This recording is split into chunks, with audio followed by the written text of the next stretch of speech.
Hey folks, finally got School Messenger up and running on the teacher side. So here's a quick video on how to do it. So I've logged into PowerSchool here, and this is my teacher account. So it should look, pretty similar to what it looks like. This is the only thing I have under my teacher account. So it should look pretty similar. On the left-hand side, now you have a button that is called Message Sender. And now once this loads, it'll look pretty familiar, or should look pretty close to what I tried to show you doing in service. You have to have something in the subject area type. I would always just leave this as general. I don't think you would ever need to change this. And as a teacher, I can't imagine why you'd have to send anything as emergency.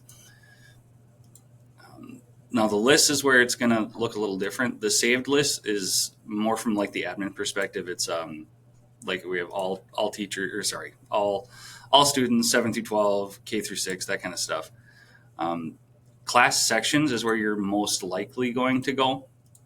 And then in here, like you see in high school, I can pick like any of Mrs. Schute's classes come up here, and purchase, so you can go through and find, say it's one, you need to send something to, Mr. First needs to send something to everybody in his psychology class. So, okay, so you can pick that. Okay, you can add to that. Now let's say he wants to send something to what I think I had psychology, and then maybe he's doing a joint project with this weight training class. So you can add those together, and then they show up. So you see in Mr. Shearstead's, we're getting a count of 32, and in Mr. Furch's, we're getting a count of 70. That's because this is contacts and guardians. Okay, so the contact is the student. The guardian is whatever's associated with their parents. And so when I clicked on that, you can see it's sending to both. So if for some reason you want to just go to the kid, you're going to click contacts, and you're going to see this drop, pretty substantially. You can go both, and then you can restrict, say mother and father or something. Something's up with my mouse. So, higher than we had this last time, but not all the way high. Be careful when you do this mother and father thing, because we do have some students in PowerSchool that aren't, they live with grandma or they live with aunt or whatever. So it might not. Just be careful when you're clicking these buttons to narrow this down a little bit, that you're doing it, that you're not, excluding a family or a kid because of that. These are guardians is also going to go to like their emergency contact. So, if it's a message or a text message, it's probably not that big of a deal, but just to kind of be aware of how you're doing that. Now, from here, you can also save this. So, you're saving one at a time, but if you hit this button, you're going to be able to call it whatever you want, and then you don't have to go back through this whole picking process again. Through this whole process.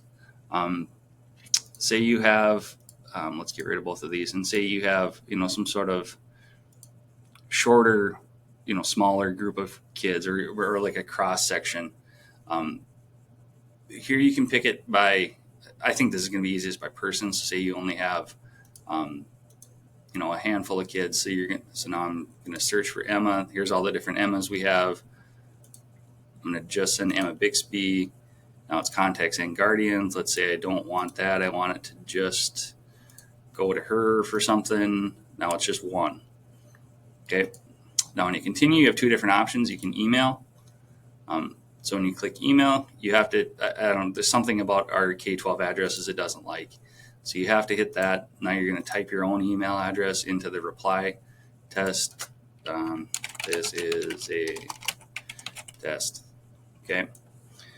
I would typically copy this. So I just, highlighted Control C. Apple users, I don't know what that is for you. Something different. You'll figure it out. Then you have to save, and now you have to build your text message. Now I would paste that. This is your SMS, your text message has a much smaller character limit, but you can, kind of pick and choose, or at least start with the full message and then narrow it down. You can insert fields into either thing. If we're talking you can do this on either side of this, the SMS or the email.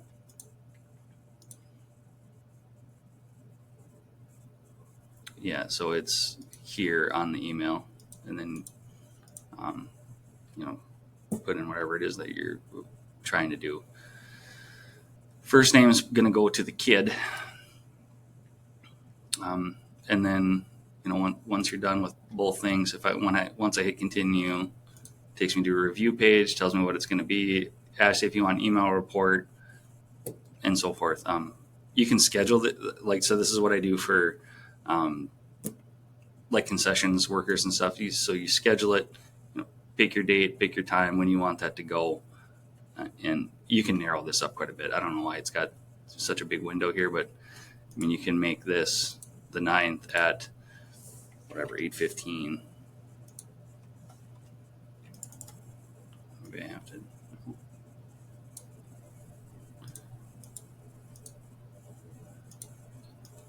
Goodness. You can tighten this window down quite a bit.